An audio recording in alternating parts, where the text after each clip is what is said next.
নূহ আলাইহিসসালামের বিরুদ্ধে ৫টি আপত্তি। কওমের অবিশ্বাসী নেতারা জনগণকে বিভ্রান্ত করার জন্য নূহ আলাইহিসসালামের বিরুদ্ধে ৫টি আপত্তি উত্থাপন করেছিল, যথা: ১. আপনি তো আমাদের মতোই একজন মানুষ, নবী হলে তো ফেরেশতা হতেন। ২. আপনার অনুসারী হল আমাদের মধ্যকার হীন ও কম বুদ্ধিসম্পন্ন লোকেরা। ৩. কওমের ওপরে আপনাদের কোনো প্রাধান্য পরিদৃষ্ট হয় না। ৪. আপনার দাওয়াত আমাদের বাপদাদাদের রীতিবিরোধী। ৫. আপনি আসলে নেতৃত্বের অভিলাষী।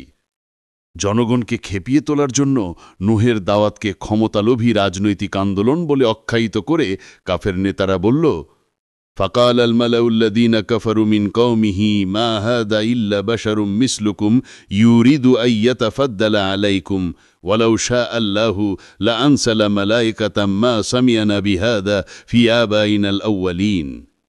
অর্থ: এ লোক তো তোমাদের মতোই একজন মানুষ, আসলে সে তোমাদের উপরে নেতৃত্ব করতে চায়। আল্লাহ ইচ্ছা করলে তো একজন ফেরেশতা পাঠাতে পারতেন। তাছাড়া এ লোক যেসব কথা বলছে তা তো আমরা আমাদের বাপদাদাদের কাছে কখনো শুনিনি।